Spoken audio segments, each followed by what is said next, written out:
Hey everybody, this is your voiceover for IV therapy. These are your readings. Craven, we can look back into chapter 22 starting on page 520 if you want to look into anything further and need to get a better grasp on the concept. Also, ATI has great information and stuff online for IV therapy as well. So just quickly, some benefits of IV therapy and venous access use. So first off, it just gives us the ability to administer fluids if a patient is in dire need of fluids, especially if they're dehydrated, needing any sort of drug, especially IV antibiotics, getting a stronger dose of antibiotic, nutrients and other solutions, electrolytes, if a patient can't sustain anything orally or if they can't take anything orally, IV is a much better solution for that, especially if a patient is very, very nauseous, continuing to vomit, can't keep anything down by mouth. IV therapy is a better way to provide care for the patient. Also, IV therapy allows for more accurate dosing. A little bit better dosing, more accurate than by mouth. Also a little bit better than IM or sub-Q. Sometimes if we're giving injections via intramuscular or subcutaneous, we don't always know if the medication absorbed fully. We hope that it does, but some patients have, different anatomy and absorption, and we know at least with IV it's going directly into the vein and the patient is getting the therapeutic effects of the medication. With IV, it allows the medication to reach the bloodstream immediately. IV works really, really quick, whether it's continuous IV, whether it's intermittent, or whether it's IV push. The patient is getting that therapeutic dose very, very quickly. By mouth, not as quick. Sometimes we reach therapeutic doses in 30 to 40 minutes if it's by mouth. Subcutaneous or IM can still take a little bit longer due to absorption, but IV is quick. We like to also use IVs in emergencies. It just is quick access. IV therapy also helps restore and maintain IV fluid and electrolytes. Also helps us transfuse blood and blood products. It delivers nutrition or parenteral nutrition. Like we talked about in class, we called it TPN, or total parenteral nutrition. It's that big yellow bag full of electrolytes, full of nutrients, and supplements. Also, if the patient is needing like serial lab work, continuous blood work, this helps decrease, continued sticks. If a patient needs continuous, butterfly sticks or blood draws, it just makes it a little bit more comfortable for the patient. We can draw off the IV itself and not have to keep sticking the patient, make that uncomfortable. And of course, benefits, risks kind of come along with it as well. But some risks of IV therapy, blood vessel damage. I really have not seen that in my practice at all, but it can happen. Infiltration, we'll talk about that later in the PowerPoint, but that is when we're infusing fluid, of course, into a vein. And for some reason or another, the catheter, comes dislodged from the vein and the fluid is now entering our tissue. So we'll have a lot of swelling, a lot of edema, a lot of like coolness to the touch. So that can be a possibility, and that can be probably the most common risk for IVs. Infection can most certainly happen. Possible overdose, especially if a pump wasn't programmed correctly or if our drip rate wasn't correct, that can happen. Sometimes there can be incompatibility. It's so important to always check compatibilities with IVs and drugs that you're given. When you get into 102, there's a great website that your clinical instructor will show you.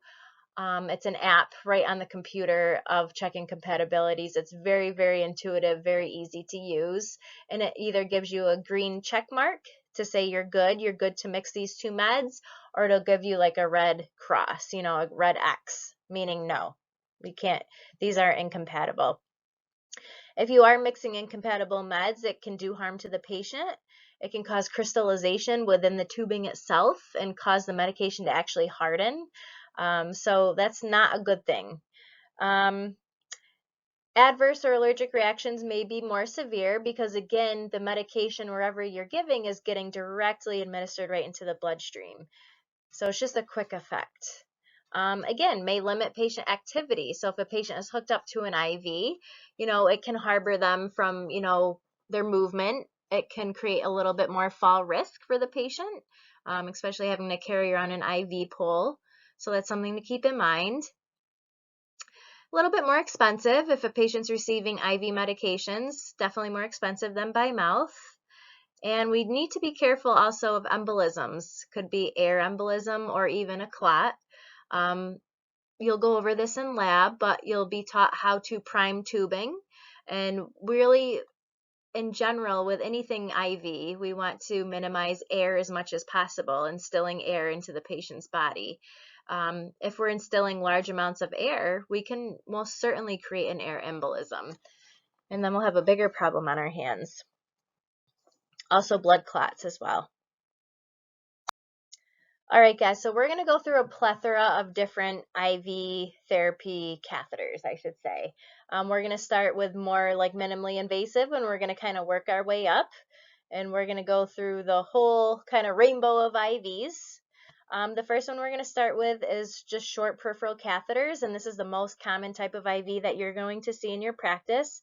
Most every patient that is admitted will have a peripheral catheter, most likely. This is just a video showing, someone that's trained in placing IVs. It's a nice step-by-step kind of tutorial on how an IV catheter is placed. Just a good visual for you to watch. But these are chosen. They're for short-term therapy. They should be less than 6 days. They're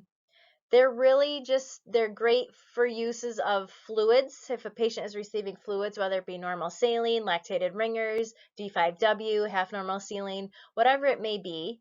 Also, if they're getting antibiotic therapy, if they're getting replacements of electrolytes, but they're really not supposed to be used with what is called a vesicant.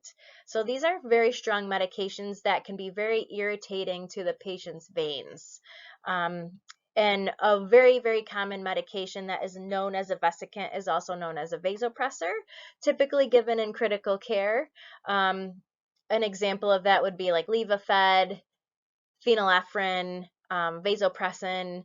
Those are all some examples of what a vasopressor is. Also, hyperosmolar solutions, also known as mannitol.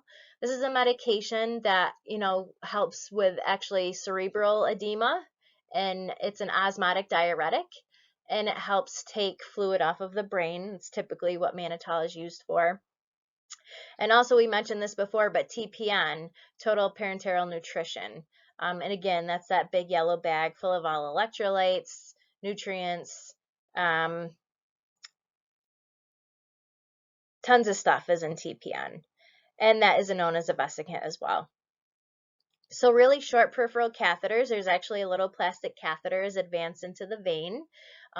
We'll go over some sites of, common areas of where an IV therapist or anyone that's trained in placing IVs can put the catheter. Common sizes and gauges is a 22, 20, and an 18. And just please note, as numbers increase, the lumen actually decreases in size. So think of it as opposite. The bigger the number, the smaller the lumen. The smaller the number, the bigger the lumen. We have a slide that will show us all the differences in that. Length of the catheter for peripheral catheters is typically 1 inch long. It's pretty short. They need to be changed every 96 hours. So especially for BMC, per our policy, we have an IV therapy team. And this team actually has a whole spreadsheet of every patient that has received an IV that is admitted in the hospital. And they're checked up on daily. And when they'll look, and when they hit that 96-hour mark, they'll go and change it out if need be. If the patient's getting discharged, they probably won't go through, and change out a new IV for the patient or put the patient through that. But yeah, there is very, very, patients are kept a very close eye on with peripheral IV catheters or whatever IV that they have. We have a great IV therapy team. Infiltration, like we talked about, where the fluid is going into just the tissues and not the vein, is probably the most common risk for peripheral catheters, and we may see that a lot.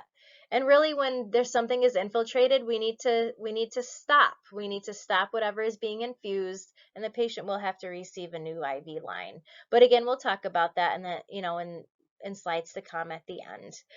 Phlebitis can also be common, and again, that's just irritation of the vein. The vein actually becomes like cord-like, hardened, red, swollen, warm to touch, and that would just mean that also the IV would need to be discontinued as well.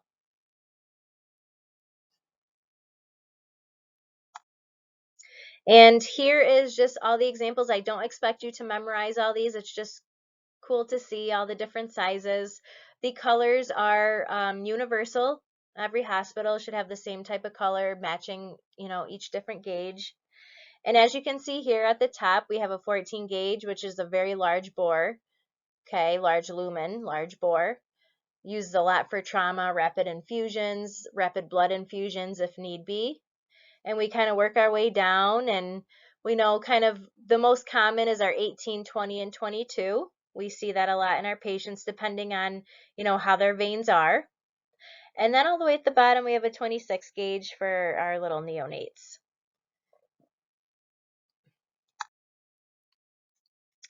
This is what is called our angiocath. So this is an example of what the catheter looks like. So if you see the picture in the top portion here, we have our angiocath, which is plastic. There's a spring inside. And really what happens is that there's actually a needle within this angiocath, which penetrates the skin and introduces the plastic catheter into the skin. Once that plastic catheter is introduced into the skin and we see a nice flashback of blood, then we can remove this white plastic angiocath, and all that's left is that plastic catheter, with that colored butterfly type of look to it. Okay, so that's the only thing that stays after activation. And it's shown again in the previous slide with that video. It shows it very well. And this is just an example of another type of catheter. Again, plastic catheter.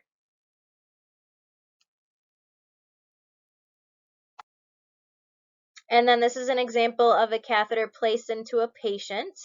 I really wanted to show this picture because most of our IV catheters now are attached to what is called an extension set, or some nurses may call it a loop. I think it's a great method. Not only does it help with securing it to our patient a little bit better, it helps with more physical manipulation of the cap itself. When I say the cap is what we use to access our patient. Okay, so this blue cap we're using to either give IV push medications through, or we're hooking it up to our IV tubing, one or the other. Okay, before we do that, we're always scrubbing the hub with an alcohol wipe prior, and we're going to talk about that in a little bit. But just an example of what an extension catheter looks like, and most of our catheters come this way now. Everyone should really have an extension set on there. Every extension set also has, if you notice here, it has a little clamp on there. If this catheter is not in use, that clamp should be closed, and that helps with infection control. And again, just another picture. You'll see all different types of companies depending on what facility you're working in. And again, it's got a nice dressing. All catheters should be dressed, covered in a translucent dressing, or tegaderm, what we call it, taped very securely to the site. We don't want to lose our IVs, especially if they're hard sticks, right? Again, it does have a clamp on it, and it just has a different looking cap. Some caps look different in other facilities. And again, you can manipulate this extension set easier. You have better dexterity with it. And especially when you're scrubbing the hub, you can actually really hold on to it nice, except, um, if it's not, it's not directly taped down to the skin where it would be a little bit harder to manipulate. At least you have an extension set where it can move a little bit around on you.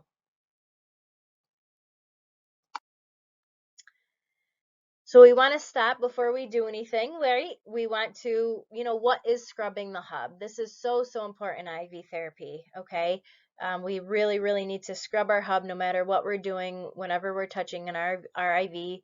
Before we connect to any IV, we are scrubbing that hub, okay?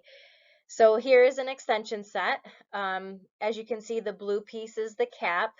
This is what you'll see at Berkshire Medical Center. These are the extension sets we use, and this is by Baxter. That's the company. It has a clamp on it, and these are some alcohol wipes that we will use to scrub our hub.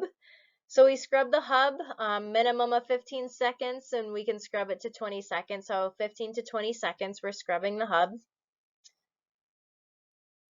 And then after that, we let that air dry for a little bit. We don't blow on it. We don't wave our hand on it, right? We let it just dry.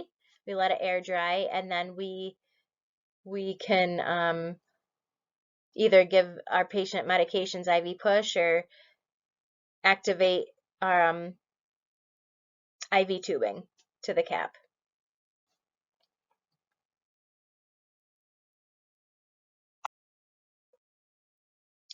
Just some tons of different veins. I don't expect you to remember all of these. We're not going to be IV therapy nurses today. Someday you may be, but just a good visual of all these different areas that IV therapists can use to work with. On the hand to the left side, the cephalic vein can be very common. That's right at the wrist. We see a lot of IVs there. Where is another common one? Let's see. The dorsal venous arch can be very common. The cephalic vein is common. Again, in more of the antecubital. So the antecubital area is where you have your niche in the elbow, where your elbow bends. That can also be a very common area to place IVs. It's a little bit more tricky because the patient's going to be constantly bending their arm. So, that can affect, the IV itself or the infusion. It can create a kink in the catheter, and the IV might not as infuse as well. So just kind of something to think about.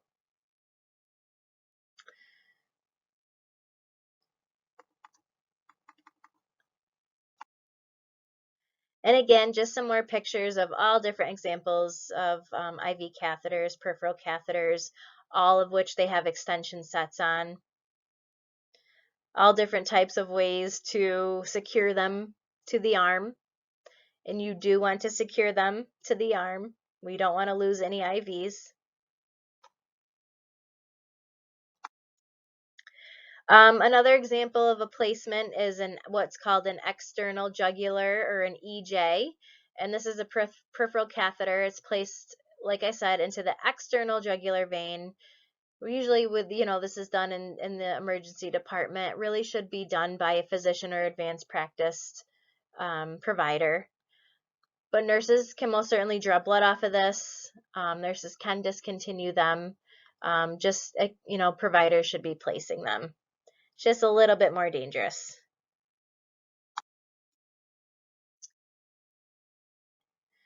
All right, so that was peripheral lines. Okay, that was peripheral catheters. All right, and again, those are the most common. Kind of going back to the external jugular really quickly, you'll see those a lot of patients have very, very poor venous access. And sometimes that's the only other spot that can be accessed. So you'll see EJs in patients that are, have very, very poor peripheral access. The next step up is called an endurance extended dwell catheter. We're seeing a lot of these more and more. And really it's intended as a bridge between, our short peripheral catheters that we just talked about and a midline catheter. We're going to talk about midlines next. So these are kind of an in-between. Again, these are very helpful for patients who may have poor access, vascular challenges, and these are kind of a little bit more long-term. So we can use these extended dwell caths greater than 5 days. We don't want to use them any more than about a month. So about 29 days or so is really the cutoff for these. They're close to about 3 inches in length, the catheter, so it's a little bit longer, whereas the short peripherals were 1 inch. The Endurance extended dwell is 3 inches. A nurse can insert these, an IV nurse, and typically they'll do that under ultrasound guided. Any nurse can discontinue them, and blood can most certainly be drawn from them. And this is our example of our introducer, our angiocath. And if you can see at the tip of the angiocath, that the catheter is about 3 inches. And again, it's going to kind of follow that same type of sequence. A needle is going to be introduced to the patient's skin. The catheter will be advanced. We're going to hope to see, some blood return here and a flash of blood. And then the angiocath can be removed from there. Okay. It's a 1 lumen. As you can see, it's got our 1 lumen with a clamp on there. And again, we're doing the same thing to access these. We're scrubbing the hub, okay, before we access any of our IVs. And next, so we go to midline catheters. So these are a little bit longer, so they're 4 to 6 inches in length, and they're typically inserted near the antecubital, the AC. So again, right near that niche in the elbow, where our elbow bends, maybe a little bit up above, okay? So not quite at the bicep, but right a little bit lower. And it's going to terminate just before the armpit or the axilla. Okay, so we have about 6 inches in length. That's going to kind of cover most of our bicep area here, and again terminates just below the level of the axilla. These again can be inserted by IV therapy, again under ultrasounded guided imaging. This is a sterile procedure. So this is when we start to have sterile. We have the gowns, the gloves, the masks. So midline starts sterile. These are good up until 4 weeks. Okay. And again, these are better. These are mostly like for long-term use. Also, again, if patients have poor peripheral access or vascular access, we can insert a midline catheter. They're pretty small lumens, so they don't have the greatest blood return with them, but you can most certainly try. It's not, midlines maybe a little bit more tricky to get blood from, but it's not like they can't. It's always worth a try. They're still not suitable for those vesicants like we talked about, right? Like the hyperosmolar meds, the vasopressor, TPN.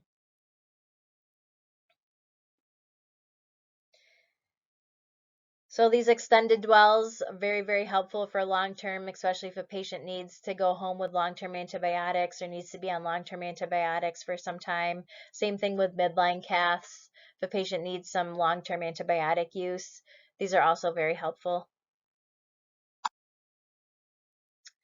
And just a picture of a midline. So on the left-hand side, you see the dressing there. Again, 1 lumen with your clamp. It's got your cap on the end. And it's showing you in the picture on the right that it's starting right at that AC, right around the bicep region, and then it's extending up into that right below the axilla. So about 6 inches. All right, so we're going to enter central insertions now. We're going to central lines. So central means that, the tip terminates and dwells in the central circulation, really meaning our heart, right? And what's really, really important to know is that the tip of the catheter is going to always need to rest, into the superior vena cava, also known as the SVC.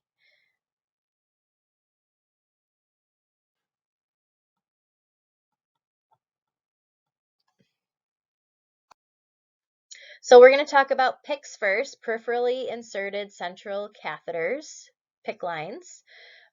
These are considered a central line.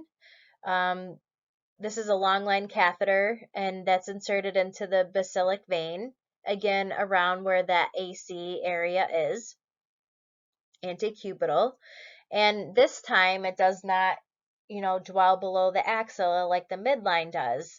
This catheter is going to extend all the way up into the superior vena cava. So we're going to want to see the tip of that catheter end in the SVC. Okay. These are typically, if they're inserted at bedside, it's by an advanced practitioner, MD, under ultrasound guided, or this can be done in what we call IR, interventional radiology, or specials. A PICC line does need to be anchored with sutures. Anything centrally inserted should be sutured. Okay, we don't want to lose that line by any means. Also, if we do lose that line, we're at huge risk for losing blood, right?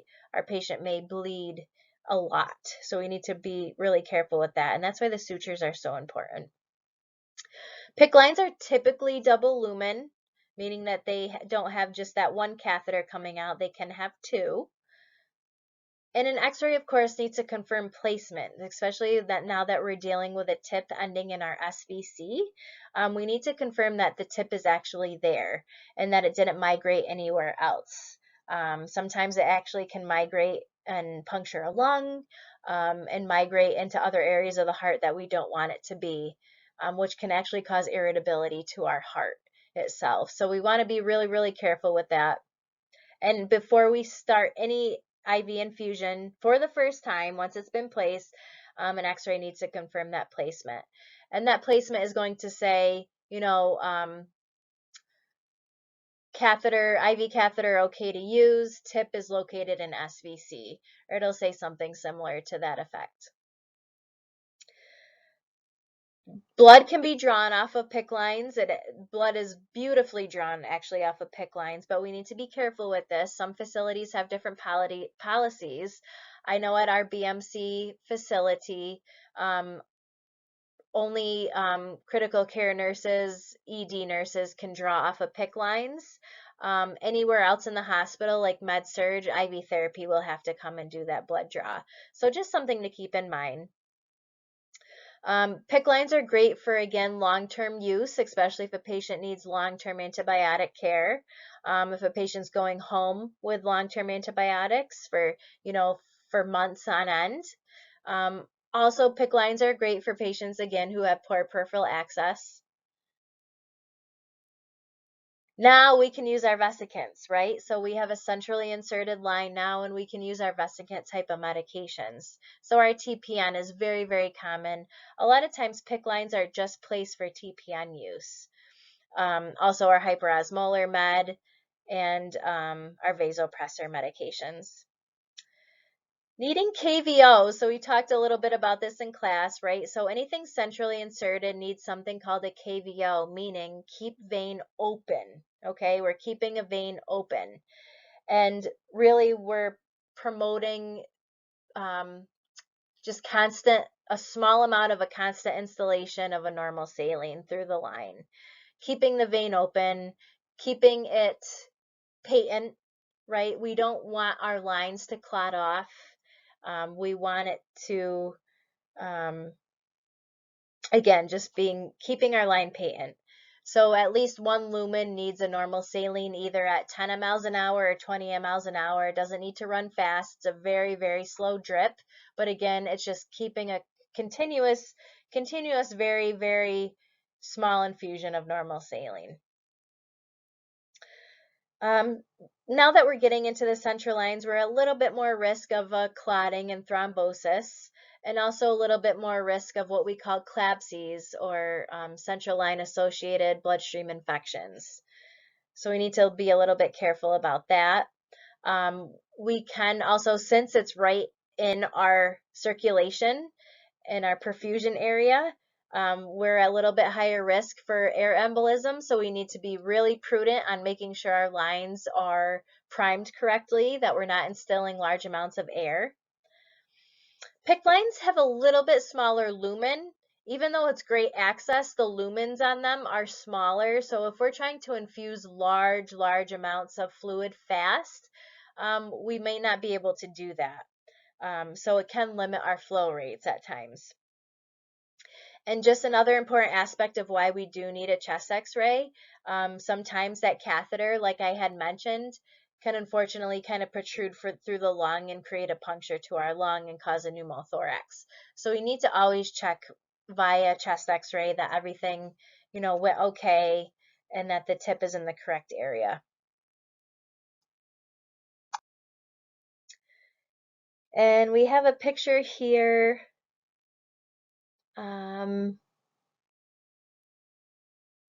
Of just where that basilic vein is. So if you can see that basilic vein kind of right at the more of the tricep area here, that's a very typical area where PICC lines are introduced and dressed. And again, that catheter is going to extend all the way up into the SVC, and we have a really good picture of where the SVC is, so you can get a visual on that in the next few slides. So here's just a comparison. We talked about the midline catheter, and this was the last catheter we talked about before we got to the PICC line. So that's on the right side.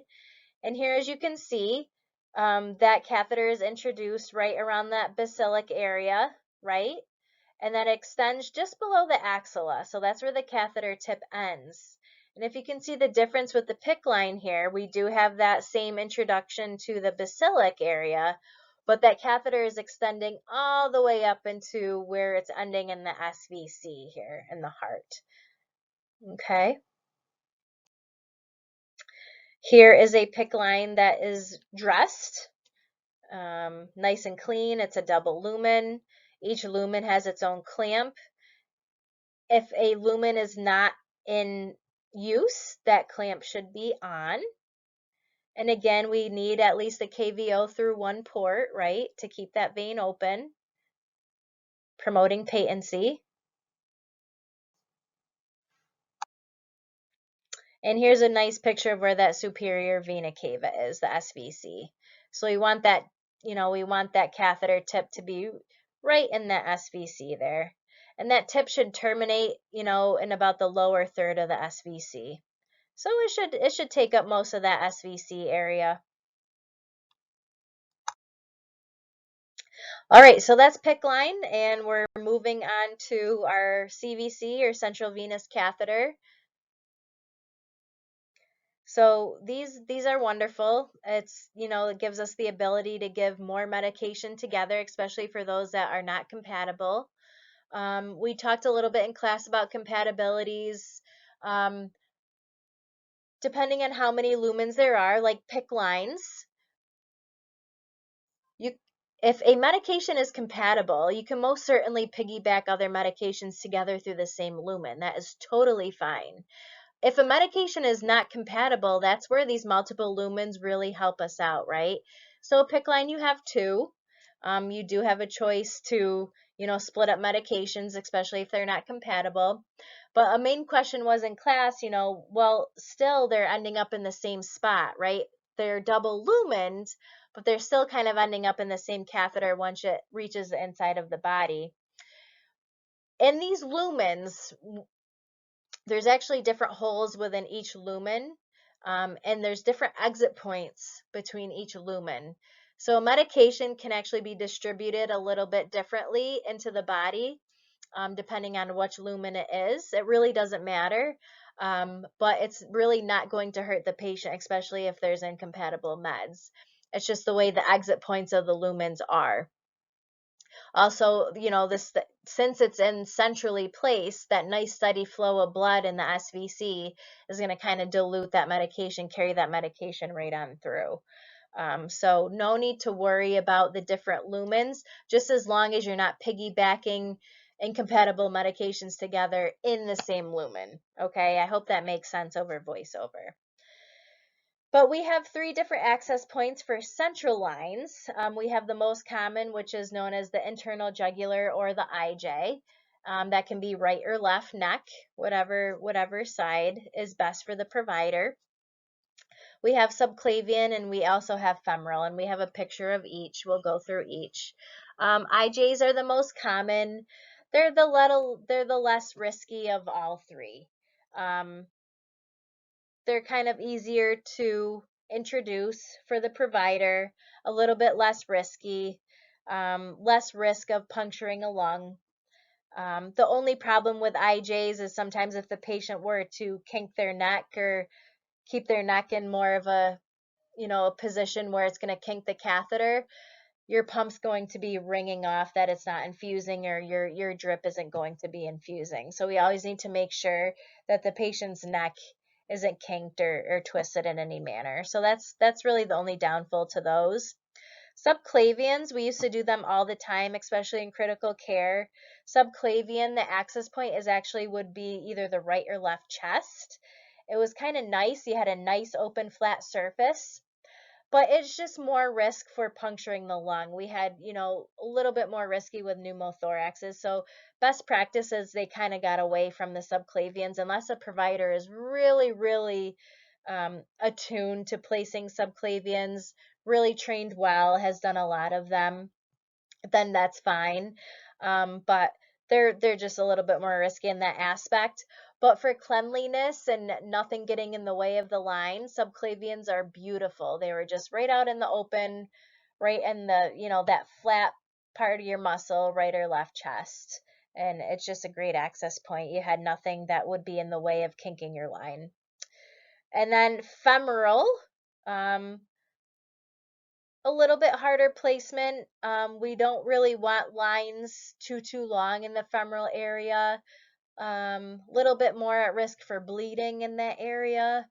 A little bit more at risk for infection.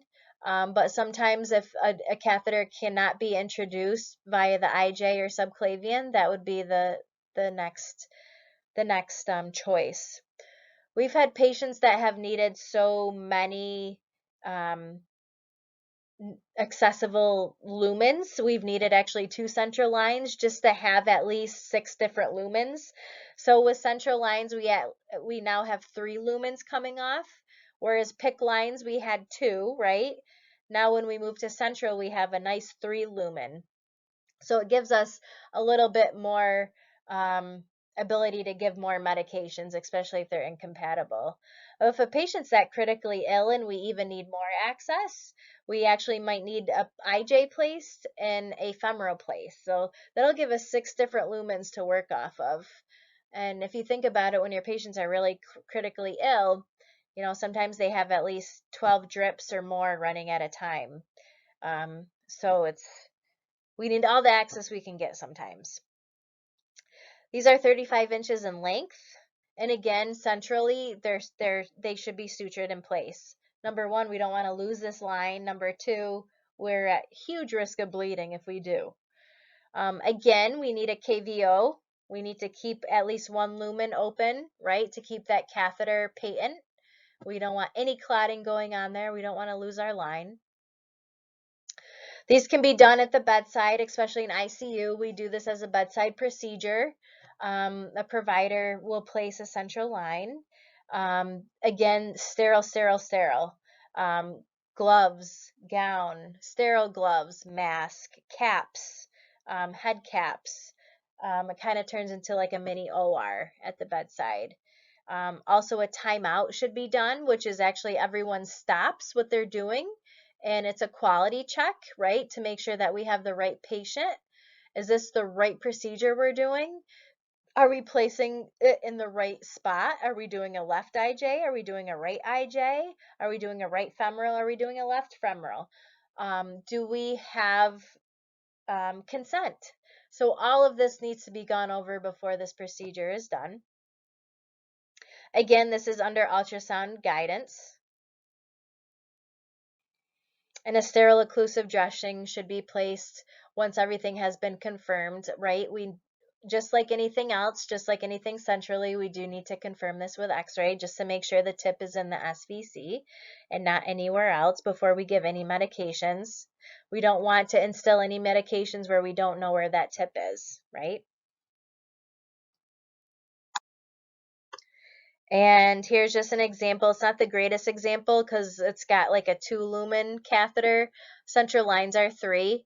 But again, this is showing you like an IJ example, so internal jugular access. You can see the catheter is inserted right at the IJ and extends down into the SVC. Here's an example of a subclavian. So here's our subclavian vein. It's introduced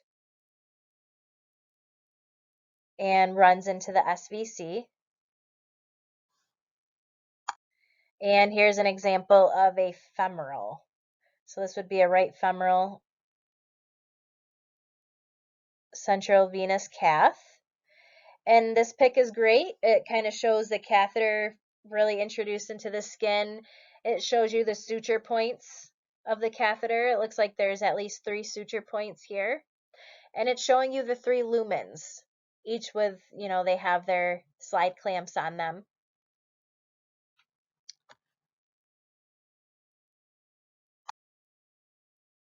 We're going to talk quickly about implanted vascular devices. And if anyone's ever heard of a Mediport, that's exactly what this is.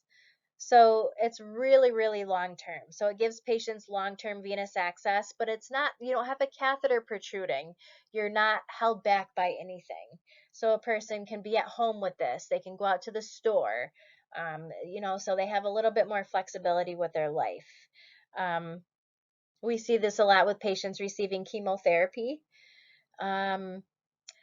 This device is surgically implanted into what we call a subcutaneous pocket, really in the right or left chest, and that has a port inside, and that port is self-sealing. And whenever they're ready for their medication delivery, whether it be chemotherapy or whatever it is, it's accessed by what's called a Huber point needle subcutaneously, and it's kind of like almost like a little button. So that needle kind of hits like a little button and it's accessed in that manner. And it allows for repetitive use. Yes, the skin can get a little bit sore, especially if it's new. But I know patients do build up a tolerance to that Huber point needle. But patients who may have a lot of, a lot of pain at the site at the beginning. So just being cautious with that. And, periodic flushing is really the only maintenance needed with these ports.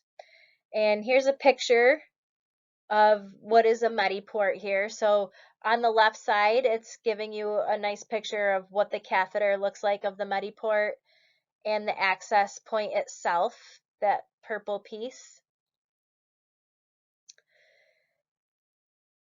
And on the right side, it's showing you where it's in the subcutaneous pocket. The catheter runs into the SVC. And there's our Huber point needle. And it's, inserted into the power port. And then once the patient's done with whatever infusion they're receiving, that Huber point needle is released.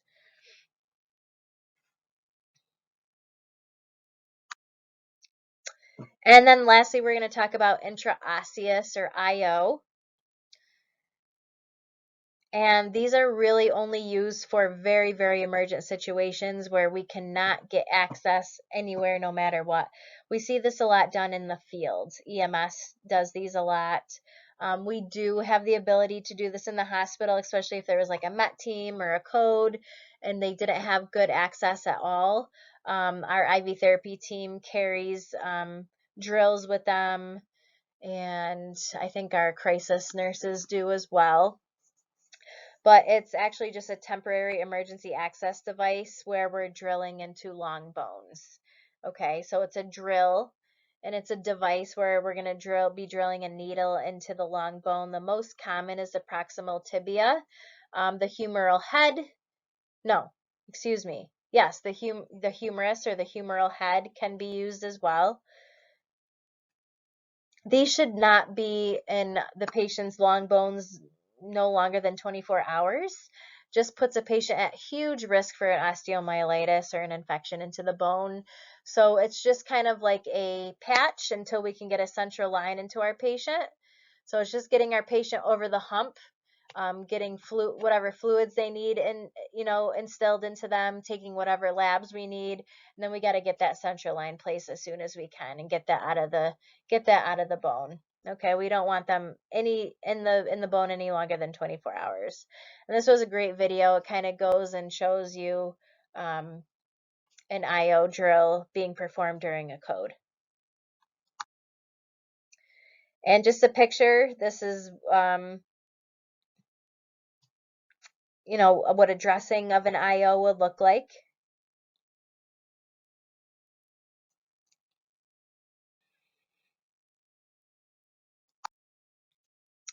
All right, so those were all of our IV devices. We kind of went through a whole slew of them, starting with a little bit less invasive to most invasive, and all the different types of IVs that we can use in the healthcare field. Next, we're gonna get into our delivery methods here. So IV delivery methods can be given either via continuous, meaning that this IV drip is nonstop, really no breaks. It's an infusion technique provided with constant therapeutic drug levels. You're getting a constant infusion.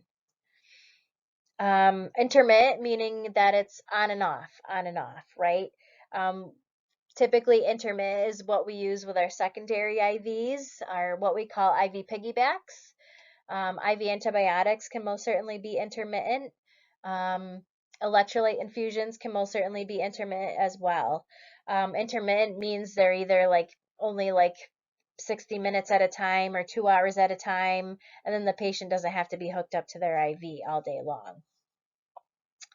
And then direct injection is usually what we call IV push, and it's just a single drug dose. We're usually drawing up whatever medication it is, it's in liquid form, and just pushing the medication via the IV, slowly, over 1 to 2 minutes, depending on what the policy for the medication is. Some medications need to be delivered a little bit slowly, some can be delivered quick. But that's something that you always need to look at the policy for. At BMC, we use what we call the Baxter pumps. Very easy to use, intuitive pumps. They are typically pre-programmed. We have a pre-programmed library with all different sorts of medications,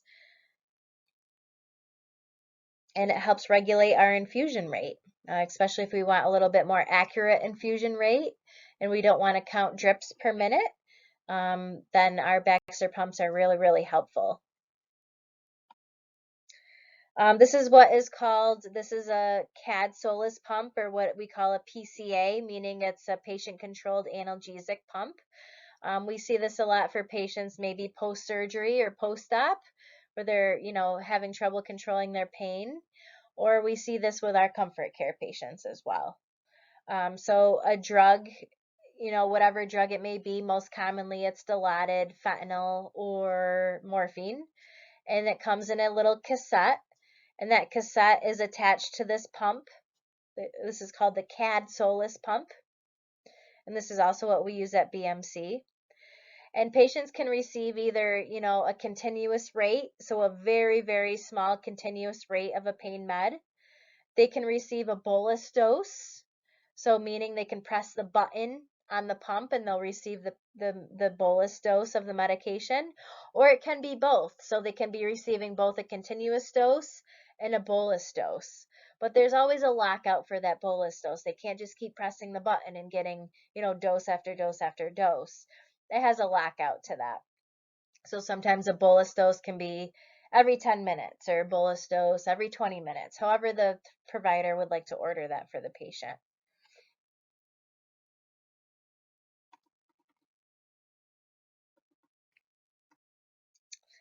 And then solution containers, you're going to see some different containers.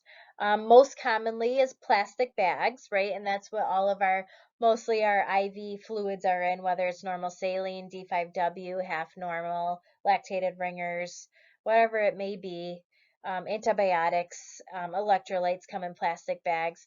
Most of everything you're giving is in plastic. Very few are given in glass bottles. Most commonly is albumin. This is actually a picture of albumin here, and nitro is still given in glass bottles. Just please note that if you're ever giving anything via a glass bottle, via IV infusion, it needs a special vet spike adapter for that. It helps equalize the pressure in the glass bottle and helps the liquid come out a little bit easier. There's a picture in a few slides of what this vet adapter will look like. You just have to attach this vet spike adapter to your tubing.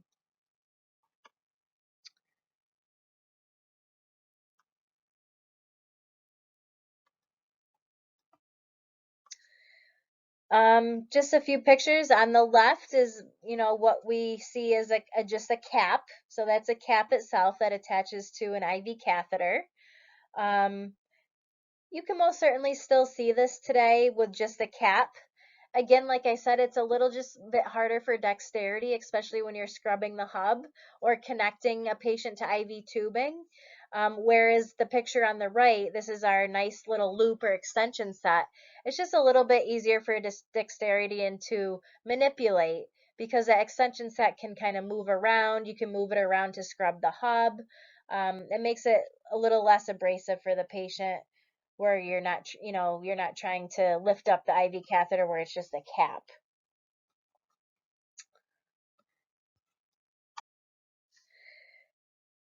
And this picture here on the left side is your continuous infusion set. You're going to get to play with these in lab, so you'll have a lot of practice with your continuous infusion. And on the right side is your secondary, so it's not as long as a primary set. So on the left side is your continuous primary. On the right side is your IV piggyback or secondary set. Okay, as you can see here, a hanger will always come with your secondary set, and you're going to learn this in lab, but always your primary bag needs to be hung lower than your secondary. It's just the gravity, it's the way the gravity works, just to be able to infuse your secondary set. You'll learn all about that. That is a hands-on thing.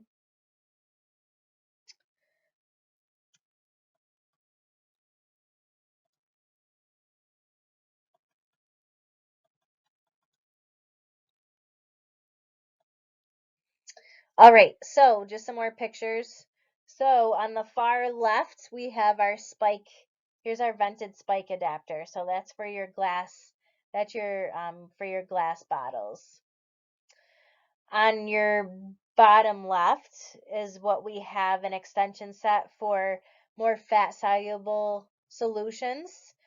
This is called a micron filter, and IVIG is very, very thick and fat soluble, as well as lipids. Those are your two main medications you'll be using this filter for.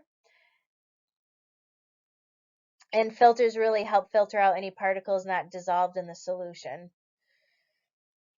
The top right picture is just an extension set. If a patient needs a little bit more room, or if you need a little bit more room with tubing, you can most certainly make the tubing longer by this extension set. And the bottom right picture is a filter extension set. So some medications actually need to be filtered. I don't expect you to memorize what medications do. As you get more experience in your practice, you'll just have it in your mind. But in every med room, there's a list of medications that do need filters on the tubing.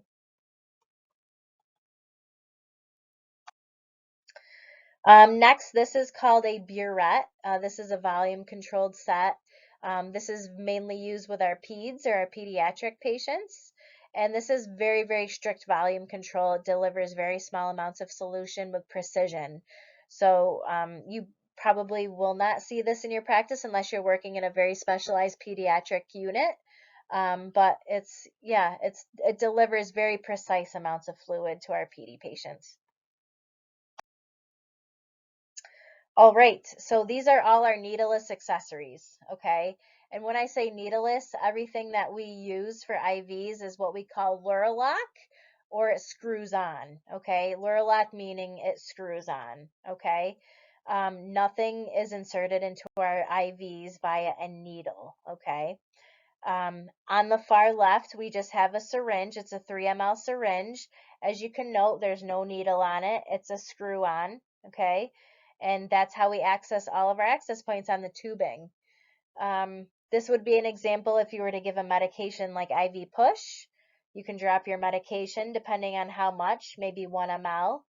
You're giving 1 ml of Dilaudid, all right? And then you'll give that IV push. You'll screw that onto your cap of the IV and instill that into the patient. The bottom more left is what is the blue cap. And really, if a patient, especially if they're getting like intermittent infusions and they don't always need to be hooked up to their IV, you would disconnect the patient from their IV tubing. Of course, you'd scrub the hub, flush the patient's line, but you want to place a cap on the end of the IV tubing so it doesn't get infected or have bacteria on it. It's just a contamination thing. So we want to keep a cap on all IV tubing when you take your IV tubing off. On the top right is your flush, saline flush. They're typically, 5 mLs of normal saline. And we should be flushing our IV lines before anytime you're accessing an IV and also after. So flushing before and after. We should always be checking for what? That nice blood return, right? Like it showed in that video. Not only should we be flushing our IV lines, but we should be pulling back and checking for really good blood return. Does every IV need a good have a good blood return? Not necessarily. Should we always be checking for them? Yes, it's really, really good to get in a habit to start checking for blood return. It just lets you know that you're in the vein, that the IV catheter is properly inserted. If you don't get blood return, does it mean the IV catheter is bad? No. You can always check that by flushing and making sure the patient's not in pain or anything like that. But it's a great habit to get into. And on the bottom right here is what we call a filter needle, okay? This isn't going anywhere near our patient, but we use these filter needles to draw out medication. They found within research that whether you're drawing up with glass ampules or plastic, that sometimes some either plastic particles or glass particles can be introduced into the medication and then so forth brought to the patient. So these filters are placed on the ends of our syringes while we're just drawing up the med, and then they're disposed of after the medications has been drawn up. Again, it doesn't go anywhere near the patient. It's just for drawing up the medication. That's the only usage for that filter needle.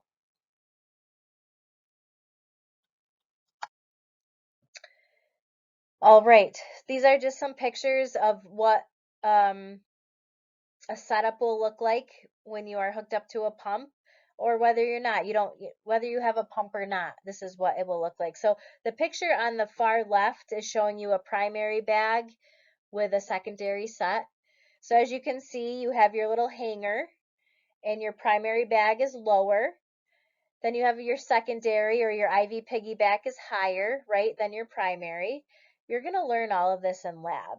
It's just a really great introduction to get you to see a visual. And then on the right hand side, it's just showing you a regular primary without a secondary. Okay. In class, we went over that you need to really always label your tubing. It's so important. Label your tubing in your bags. Your tubing is good for 3 days, or also known as 72 hours. So always initial date and time your tubing, just so that nurse, when they're coming up on that 72-hour period, knows when they need to change out the IV tubing for fresh tubing. Also, bags also need to be initialed date and time. Bags are good for 1 day or 24 hours. Also, things that we can check for or troubleshoot, especially for some reason our pump is beeping or we notice that the IV infusion isn't infusing. We kind of start at the patient and work our way back, right? So looking at the patient, first off, did our IV flush? Has it infiltrated? Is it in the vein? Is that why the IV is not running? So really starting at the source of the IV, making sure that your IV is patent. by flushing it. And then working yourself back. Is there any kinks in the tubing? Um, are any clamps closed that you didn't know were closed? Um, is a patient's arm bent, right? Is it in the AC or the antecubital? And it's just as simple as unbending the patient's arm. So those are some all good troubleshooting things that you need to look at, and always, work your way from the patient and work your way back up into the bag. Make sure you check every part of your line. All right, so we're going to talk about the complications we talked about way at the beginning. So we're going to go over these. So our first complication that we talked a little bit about already is infiltration, right?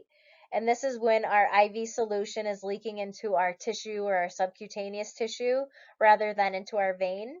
So it's going somewhere we don't want it to go, and it's not being delivered. Our patient is not getting the therapeutic effect of the med. It's not a good thing, right? So whenever your patient's receiving IVs, we really should be checking on them at least hourly, checking on the IV site, making sure it's not getting reddened, making sure it's not getting swollen, that it's not becoming edematous, noting for swelling. Um, Patients who have an infiltration, if you place your hand over their skin, it's going to feel very cool to the touch. So it'll be very swollen and cool. They'll have discomfort at the site, and most likely you're not going to see your IV infusing correctly. Okay. You're going to see leakage around your IV catheter. There's going to be zero blood return. Um, and to fix this, the IV needs to be discontinued and restarted in a new site.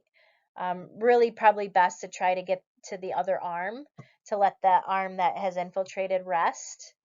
And to care for this, really applying warm soaks to the area, getting nice warm washcloths, and having that rest on over the patient's area where that had infiltrated. And this is why pre-flush is so important, right? We could sometimes minimize the effects of infiltration just by checking with a flush. If we saw that it leaked a little bit around our IV site or it created a lot of pain to our patient while flushing, probably should back off and let IV therapy assess. They might need to change your IV site. Okay. Also, we need to be careful if for some reason we're infusing a vesicant. Hopefully, we're not peripherally, but sometimes you may see it in practice. It's not best practice. But if we've had an infiltration with a vesicant, it can really cause harm to our patient's tissues. And that's called extravasation. Okay, something we really don't want. So vesicants can cause extensive tissue damage if leaked into the subcutaneous. Not just edema and coolness, we can actually cause destruction to tissues. So this destruction can range from blistering to nerve damage to tissue necrosis, meaning tissue death. So really, really an important thing to hone in on. So again, it's with solutions that have really high or really low pH. They're really strong. They're really agitating to the vein. Again, chemo, vasopressors, even potassium, TPN, that osmotic medication. That's why central lines are really recommended for medications that are more vesicant. Some have what is called an antidote. So some vesicants have a medication that can cause reversal. Some don't. Hopefully you don't ever have to get to that point. But please note that if ever you're instilling a vesicant type of medication, we probably need a central line. This is the infiltration scale. Most likely this is universal, but this is especially what we use at BMC. 1+ of infiltration means that the area blanches. So if we put pressure to the area of infiltration, we should see it blanch. And the edema to the area is less than 1 inch and it's cool to touch. A 2+ means that it blanches, but edema is a little bit bigger. Edema can be as up to large as 6 inches in size, still cool to touch. A 3+, it blanches, large amounts of edema over 6 inches, very cool to touch, and patients having pain. And a 4+ is that it blanches, the skin is very, very tight, becoming discolored, some circulatory impairment, pain. Typically, we see more 4+ are more for vesicants if a vesicant was involved. 3+ and 4+ should be reported to the doctor and also to IV therapy.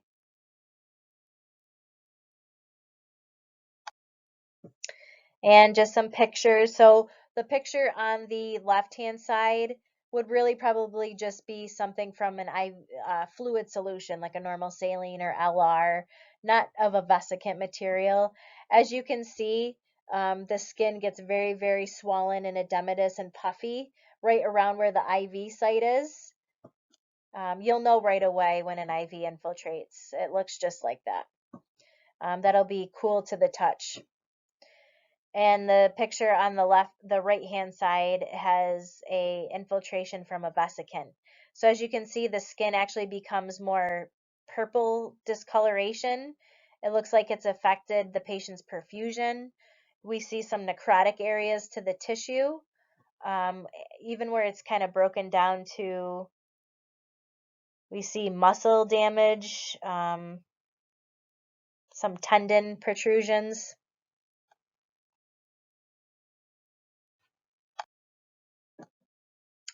Some further complications is phlebitis.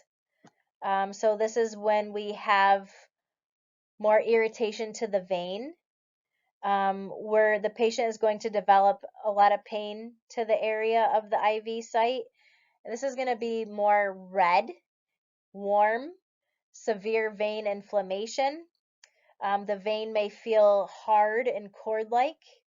Again, the IV pump may alarm because, especially if there's inflammation to the vein, it's probably not going to infuse as well. So what's important is we're going to also need to discontinue that IV and restart in a new site. Very similar, applying warm soaks to the area. And this is really important to change the IV sites every 4 days or really every 96 hours. It really prevents not only infection, but it decreases the risk of phlebitis. A lot of catheter movement within the vein can also cause vein irritation or phlebitis. Some irritating solutions can cause phlebitis. Bacteria can cause phlebitis.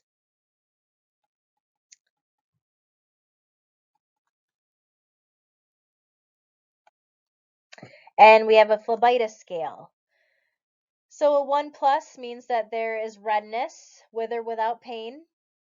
A 2+ is pain at the site with redness and edema.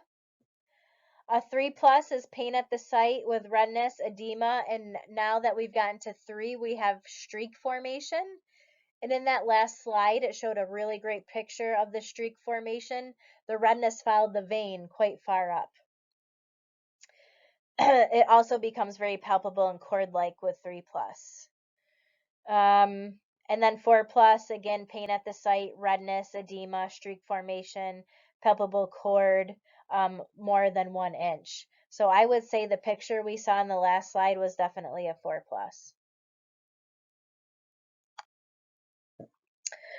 Some more complications, IV infections. So this is when, we are seeing maybe redness to the site and even maybe purulent drainage, yellowy type of drainage. And this is when the IV has been longer than usual, so over 96 hours. This is why it's so important to change these out. Meticulous hand hygiene is so important, especially from time of advancement of the catheter and all the way through the care of the catheter. Scrubbing the hub, making sure your IV lines are clean, making sure you cap your IV lines when they're not in use.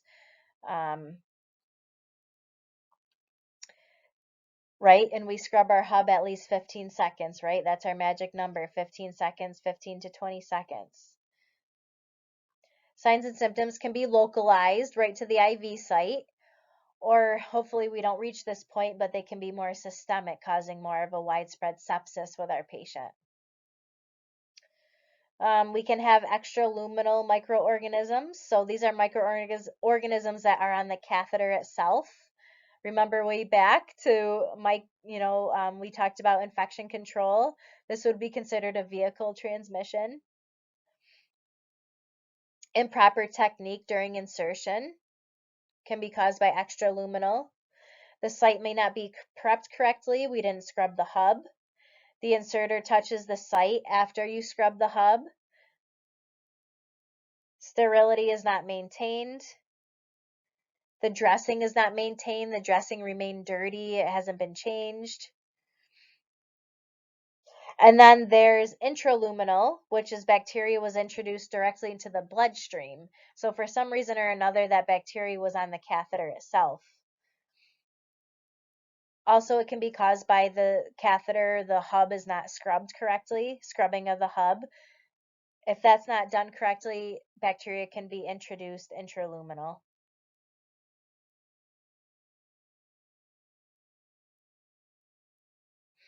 The really best cleansing, I know in the video we saw at the beginning, the nurse cleansed the skin with alcohol.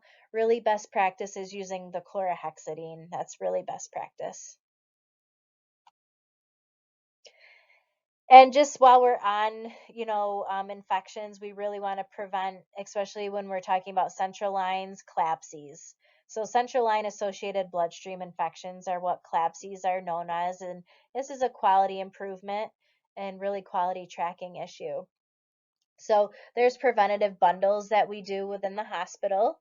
And during insertion of central lines, we always want to confirm identification, right? We do that timeout, making sure we're doing the correct procedure, correct patient, confirm identification of patient, retrieve all-inclusive catheter kits and insertion kits. There's special central line carts that are used at the bedside. There should always be an insertion checklist to, reduce any chance of error. Safety, right? Safety, safety, safety. Making sure that sterile equipment is used, that everyone is, in sterile gloves, everyone's in a gown, everyone's wearing a mask, everyone has a head cap on. So full PPE precautions should be utilized, and the site is prepped with chlorhexidine, meaning CHG.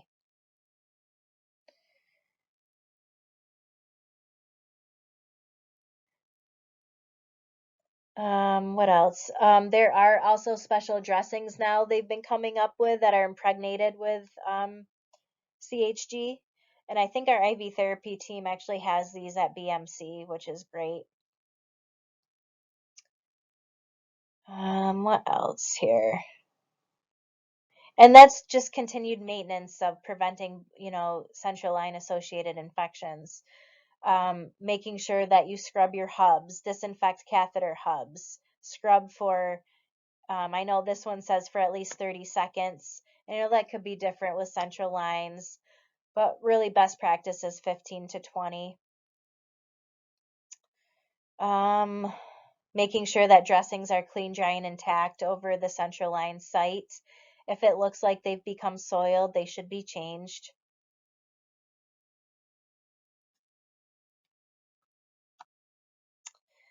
Air embolisms, another complication. We talked a lot about this and how important it is to prime our lines, making sure that all air has been reduced out of our IV lines.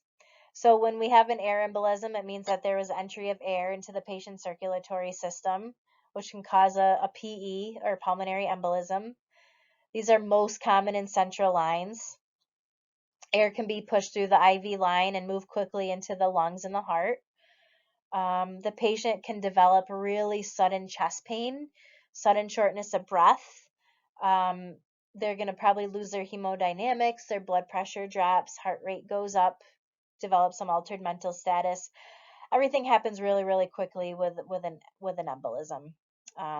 So making sure we properly prime our tubing, making sure we don't instill large amounts of air into our client. If air is visualized, we want to really immediately clamp the line to occlude the air, right? So if we're looking and we're seeing for some reason we have a huge thing of air moving along into our patient, we need to stop that pump immediately or clamp the line immediately, one or the other. If we notice that if we noticed air had entered our patient for some reason,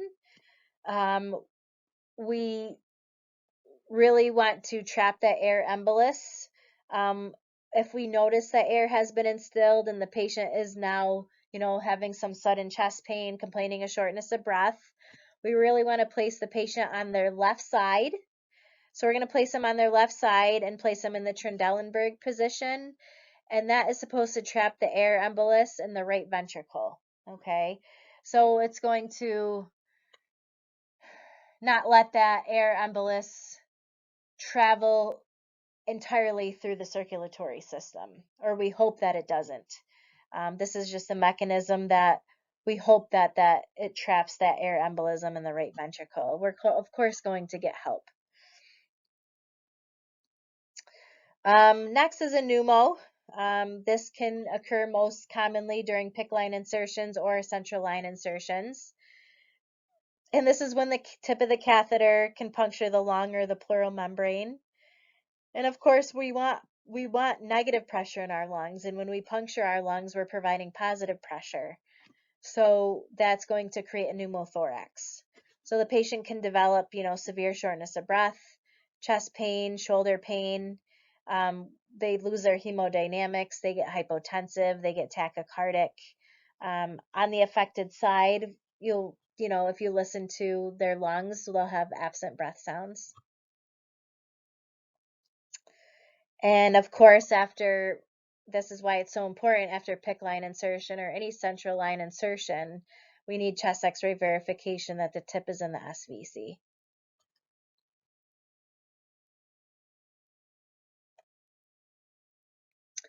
And then lastly, we talked a little bit about this in class, but we will always want to inspect our catheters. Sometimes our catheters can break or become damaged. I've never dealt with this. I know I've been a nurse for about 15 years or so. I've never seen a catheter break, but it can most certainly happen. We talked about, especially even with like your short peripheral catheters, if you're discontinuing them, saying a patient's getting discharged, they're going home, it's always really best practice to inspect that catheter, make sure that nothing got dislodged, nothing's broken off into our patient. So really, really important thing and really a good habit to get into.